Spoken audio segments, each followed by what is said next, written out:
Good morning बच्चों। Last video में हमने जो है कुतुबुद्दीन ऐबक के बारे में देखा, ठीक है। और अब हम उससे आगे चलते हैं इल्तुतमिश पे। तो हमने देखा था कि जो कुतुबुद्दीन ऐबक था वो मोहम्मद गोरी की मृत्यु के बाद 1206 ईस्वी में गद्दी पर बैठ जाता है, बट वो अपने आप को एक सिपह सलार की तरह कहता है और गद्दी पर जो है सिंहासन जो था, जो इकलौता शासक ऐसा था जो मतलब सिंहासन पे नहीं बैठा था। तो उसके बाद जब 1210 ईस्वी में उसकी मृत्यु हो गई तो उसका जो बेटा था आराम शाह वो गद्दी पर बैठा। और ये बात जो है इल्तुतमिश को पसंद नहीं आई थी, ठीक है। ये बात जो है इल्तुतमिश को पसंद नहीं आई थी। उसका कहना ये था कि जिस तरीके से कुतुबुद्दीन ऐबक मोहम्मद गोरी का ग़ुलाम था और उसने शासन किया, उसी तरीके से मैं भी जो है कुतुबुद्दीन ऐबक का ग़ुलाम हूँ, तो शासक मुझे ही बनना होगा और मैं ही यहाँ शासन करूँगा। तो ये बात थी सारी। तो चलिए हम देखते हैं अब इल्तुतमिश के बारे में। तो जिसने इसी जो टाइम पीरियड इसका रहा वो रहा 1211 ईस्वी से लेकर 1236 ईस्वी तक, ठीक है। तो जैसे हमने लास्ट वीडियो में भी देखा था कि जो 1211 ईस्वी में उसने क्या किया था, आराम शाह जो कुतुबुद्दीन ऐबक का बेटा था उसकी मृत्यु कर दी थी और अब अगला शासक बन बैठा था, ठीक है। तो आराम शाह की मृत्यु के बाद इल्तुतमिश जो है अगला शासक बन बैठा था। तो आराम शाह की उसने मृत्यु की। तो आराम शाह और उसके बीच में जो युद्ध हुआ था वो कहाँ हुआ था? जूड का युद्ध उसको कहा जाता है, यानी बैटल ऑफ जूड, ठीक है। तो आराम शाह की मृत्यु के बाद वो गद्दी पर बैठा। आगे चलिए इसे आगे देखते हैं। अच्छा, अब जो है कहा जाता है कि भारत का पहला सुल्तान कौन था। तो अगर हम सुल्तान की बात करें, अभी पहला सुल्तान लिख लेता हूँ।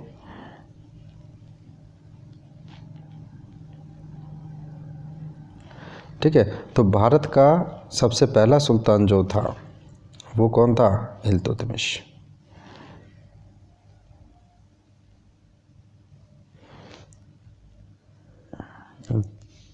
मैंने यहाँ पे ऊपर गलत लिख दिया, ठीक है, इल्तुतमिश ऐसे होगा। तो इल्तुतमिश था। और अगर आखिरी की भी कई बार पूछ लिया जाता है, आई थिंक 2015 में एक क्वेश्चन पूछा गया था कि आखिरी सुल्तान।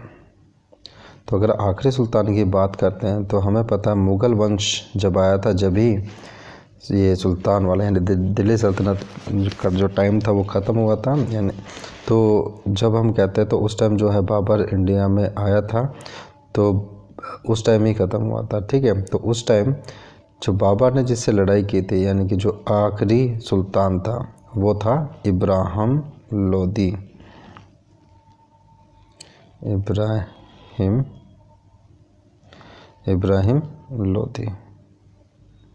ठीक है।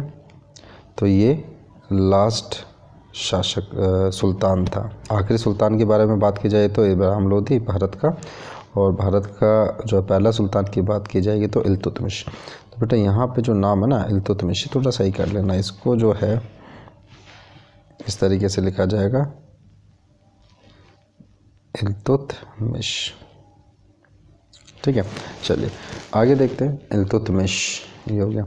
अब जो है जैसे ये गद्दी पर बैठा उसके कुछ टाइम के बाद हमें पता है कि जब मोहम्मद गोरी जो था, तो मोहम्मद गोरी के 4 ग़ुलाम थे, कुतुबुद्दीन ऐबक, दूसरा यल्दोज़, तीसरा कुबाचा और चौथा बख्तियार खिलजी। तो बख्तियार खिलजी वही था जिसने कि नालंदा विश्वविद्यालय को नष्ट किया था, ठीक है, 1204 ईस्वी में। तो वो था। तो ये जब लास्ट में मोहम्मद गोरी की जब मृत्यु हुई तो उसमें हमें पता कुतुबुद्दीन ऐबक को तो दिल्ली का राज्य मिल गया, यल्दोज़ को गजनी का, और कुबाचा जो था उसको काबुल और कंधार, और जो बख्तियार खिलजी जो था वो तो उसकी मृत्यु हो गई थी। तो ये चीज़ें थी। तो जैसे ही इल्तुतमिश गद्दी पर बैठा, उसके बाद जो है, एक सेकेंड होल्ड कीजिएगा। ठीक है, तो इल्तुतमिश जब गद्दी पर बैठा तो यहाँ ये बात जो है यल्दौज़ को सही नहीं लगी, और यल्दौज़ ने सोचा कि क्यों ना इस सल्तनत पे भी, यानी दिल्ली सल्तनत पे भी कब्ज़ा कर लिया जाए।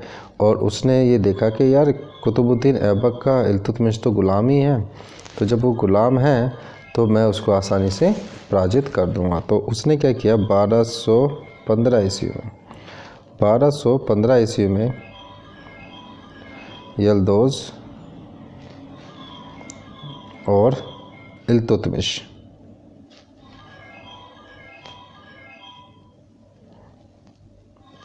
के बीच लड़ाई हुई, यानी कि यल्दौज़ ने इल्तुतमिश पर आक्रमण किया।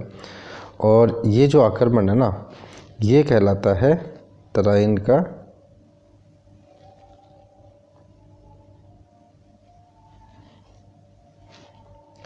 तीसरा युद्ध। ये कहलाता तराइन का तीसरा युद्ध। ठीक है, तो यल्दौज़ और ये इल्तुतमिश के बीच में जो युद्ध हुआ था 1215 ईस्वी में, तो अभी तक हमने देखा तराइन का प्रथम युद्ध, तराइन का द्वितीय युद्ध हमने देखा, जो दोनों के दोनों पृथ्वीराज चौहान और मोहम्मद घोरी के बीच लड़े गए। और अगला जो तीसरा जो तराइन का युद्ध होता है वो यल्दौज़ और इल्तुतमिश के बीच लड़ा गया, जिसमें कि यल्दौज़ की पराजय हुई और इल्तुतमिश की विजय हुई। तो यहाँ पे इल्तुतमिश जीत जाता है। ठीक है, चलिए तो आगे देखते हैं। तो इसको कह सकते हैं कि यल्दौज़ को इल्तुतमिश ने पराजित किया और फिर एक प्रॉपर तरीके से शासक यहाँ पे बन बैठा। तो ये जो टाइम था 1215 से 16, आप कह सकते हो 1215 से 16 ईस्वी तक का टाइम था। चलिए, इसके बाद क्या कहा जाता है, एक बड़ी जो खबर एक इसमें बनती है वो एक होता है कि चंगेज़ खां का भारत में आना।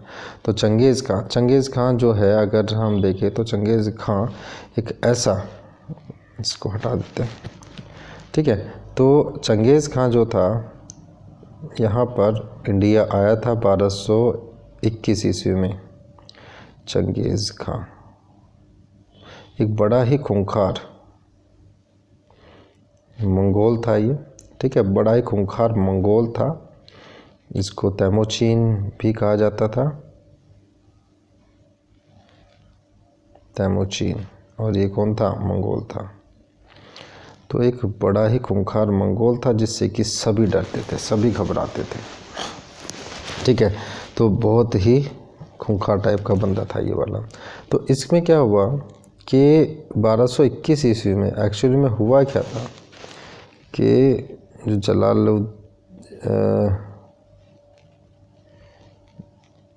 ये था, क्या नाम है, जलालुद्दीन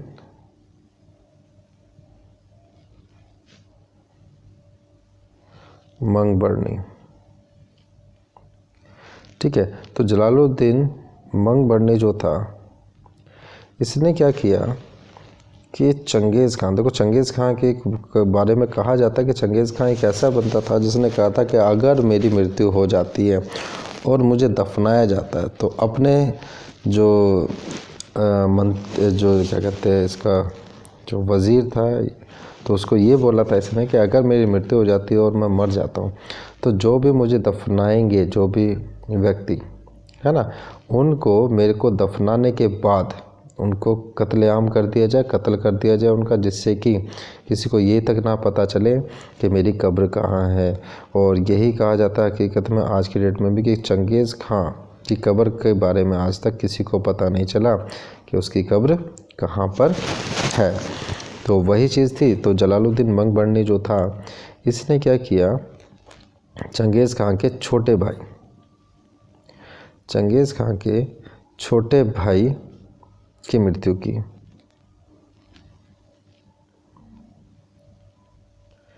ठीक है, तो मृत्यु की, जब मृत्यु कर दी तो अब क्या हुआ कि जलालुद्दीन जो मंगबर्नी था उसने मृत्यु कर दी और वो जानता था कि इसका बदला लेने के लिए चंगेज़ खान ज़रूर आएगा।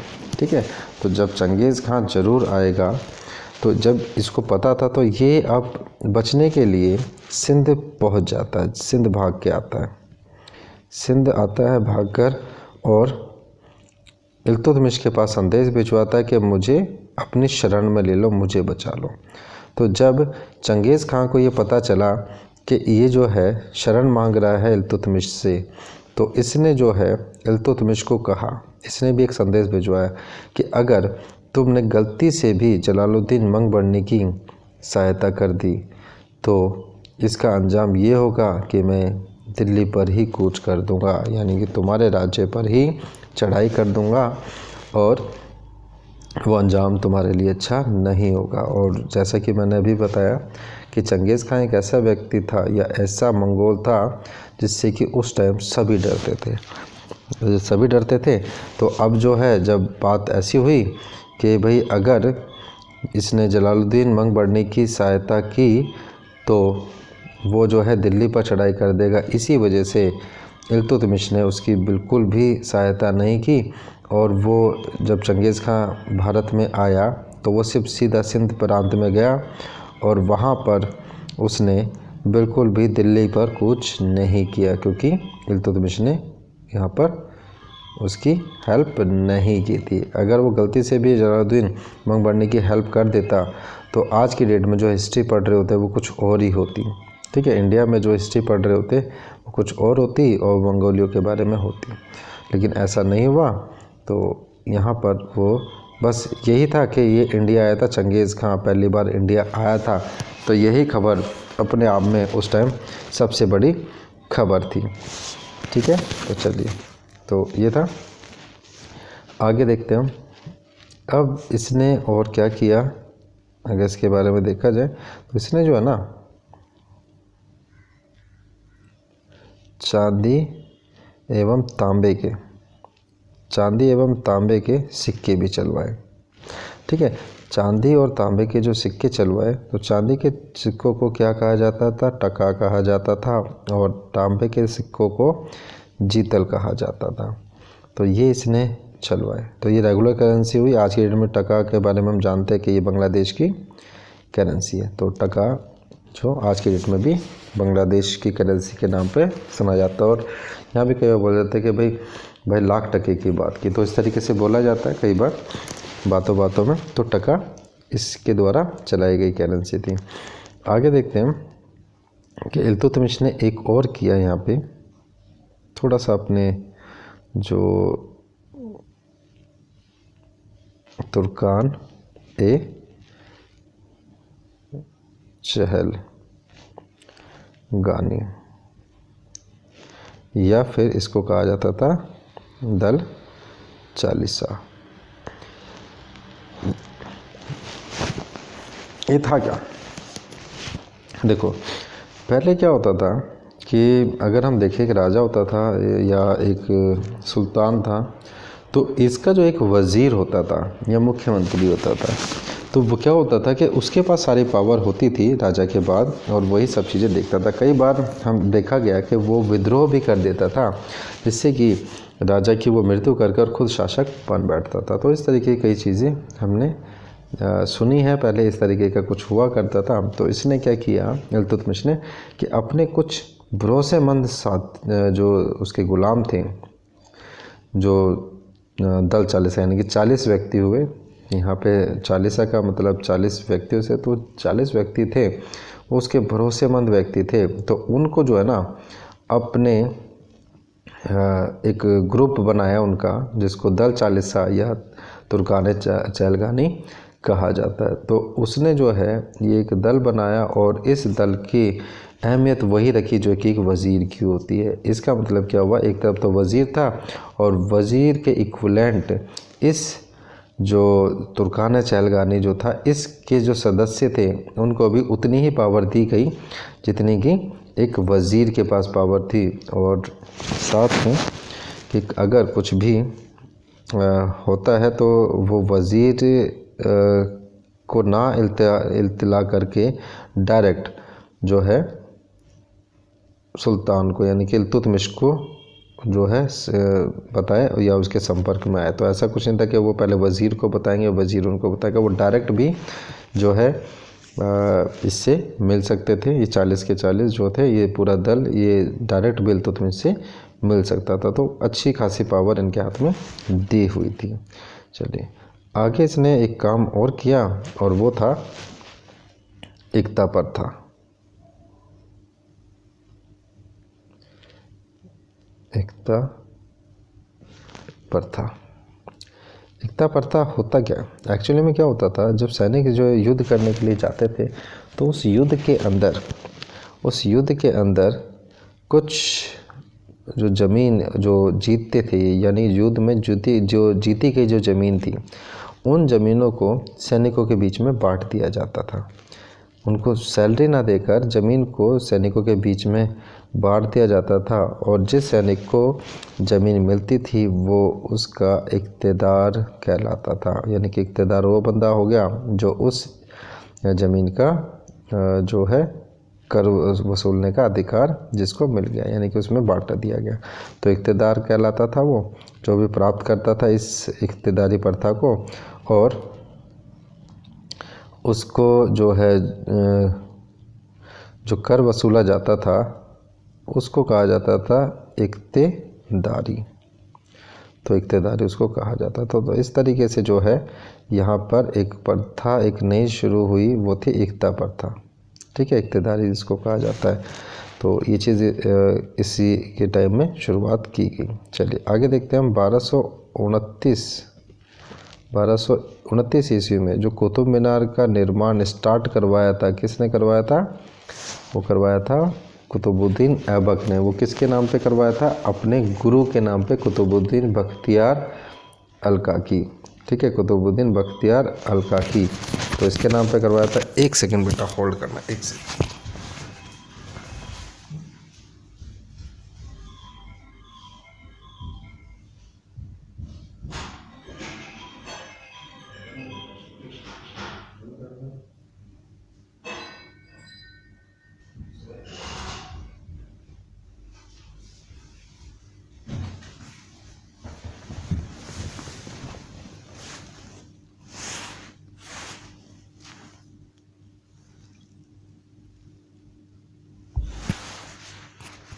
हाँ जी बेटा, सॉरी थोड़ा सा मेरे को एक्चुअली में अलार्म बज रहा था काफ़ी देर से, तो उसको बंद करने गया था। चलिए तो देखते हैं बेटा। तो अभी हमने देखा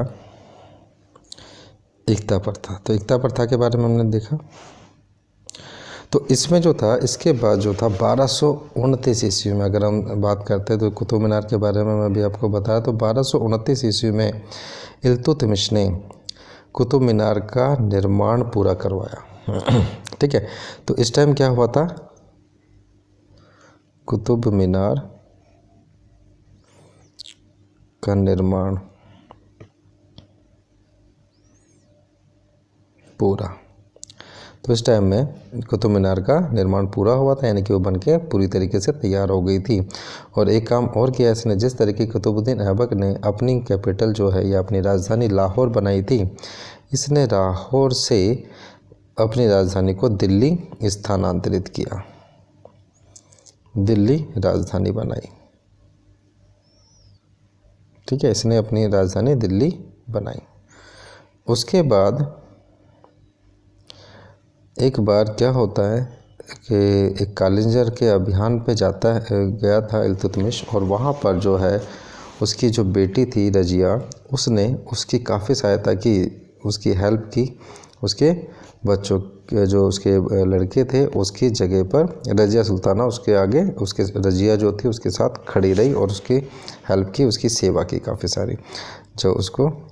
तो यहाँ पर जो है जब उसको चोट वगैरह लग जाती है, कुछ हो जाता है, तो उस तरीके से जो है रजिया का जो है उसको हेल्प करना तो काफ़ी अच्छा लगा उसको। और इल्तुतमिश ने इसी वजह से क्या किया, अपना जो उत्तराधिकारी रजिया को बताया कि भाई मेरी जो अगली उत्तराधिकारी रहेगी वो रजिया रहेगी। लेकिन ये जो था रज़िया जो थी वो एक लेडी थी और बेटी थी, और कहा जाता है वैसे तो सबसे एकमात्र मुस्लिम महिला शासक वही रही है दिल्ली में प्रथम। ठीक है, तो अब जो था इसको कहा तो गया, लेकिन जो बाकी जो लोग थे, क्योंकि ये एक पुरुष प्रधान देश था शुरू से, तो यहाँ पे बाकी लोगों को ये चीज़ रास नहीं आई, पसंद नहीं आई कि भाई एक लेडीज़ जो है वो इस तरीके से बने। लेकिन फिर भी एक सुल्तान ने कहा तो किसी ने उस टाइम ऑब्जेक्शन तो किया नहीं, और 1236 ईस्वी में इल्तुतमिश की मृत्यु हो जाती है। जब मृत्यु हुई तो मृत्यु होने के बाद इसका जो मकबरा जो है, इसका मृत्यु हुई तो इसको दफनाया गया। इसका जो मकबरा बनाया गया वो मकबरा कुतुब मीनार परिसर में ही है।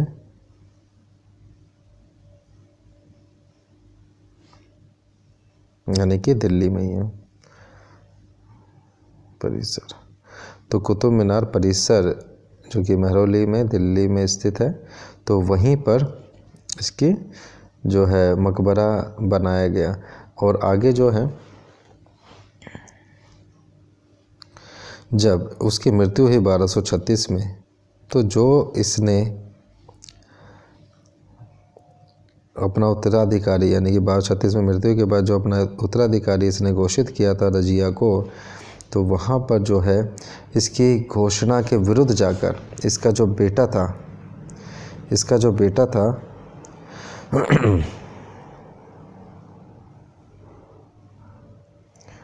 रुकुद्दीन,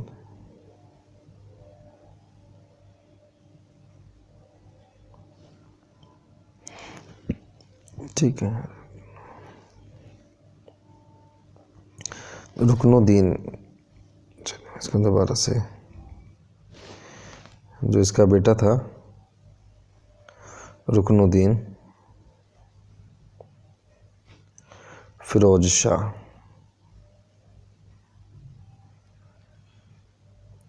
वो गद्दी पर बैठ जाता है, सिंहासन पर बैठ जाता है। ठीक है, तो ये चीज़ें रही थी, वो सिंहासन में बैठ जाता है। हालांकि बाद में जो है रज़िया सुल्ताना जो थी, तो उसने जो है वो गद्दी पर बैठी। ठीक है, तो वो हम इसके बाद जो रहा वो हम अगले वीडियो में देखते हैं। तो अभी तक हम इतना ही देखते हैं कि उसने विद्रोह करके 1236 ईस्वी में खुद बैठ जाता है, और जिसकी वजह से बाद में रज़िया जो थी, रज़िया ने आम जनता को, सभी को बोला कि भाई मेरे पिताजी की तो आखिरी इच्छा मुझे उत्तराधिकारी बनाने की थी, और इस वजह से जो जनता है वो रज़िया सुल्ताना का साथ देती है, और इसी वजह से जो है रुकनुद्दीन फिरोज शाह को गद्दी से हटना पड़ता है, और अगली जो सुल्तान बनती है वो रज़िया बनती है। वो रज़िया जो है वो बिल्कुल इसी तरीके से रहती थी जैसे कि एक आदमी रहता है, उस आदमी की तरह ही वो पोशाक वगैरह भी पहनती थी और उस तरीके से चला करती थी। तो कहने का मतलब क्या था कि जिस तरीके से लेडीज़ है उस टाइम बुरखे में रहती थी, तो यही एक ऐसी लेडीज़ थी जो बुरखे में नहीं रहती थी। तो इस तरीके का वो रहा, तो वो हम अगली वीडियो में देखते हैं रज़िया सुल्ताना के बारे में, उसमें जानने की कोशिश करेंगे। तो आज जो है हमने इल्तुतमिश के बारे में जाना। तो चलिए आज के लिए इतना ही। Thank you.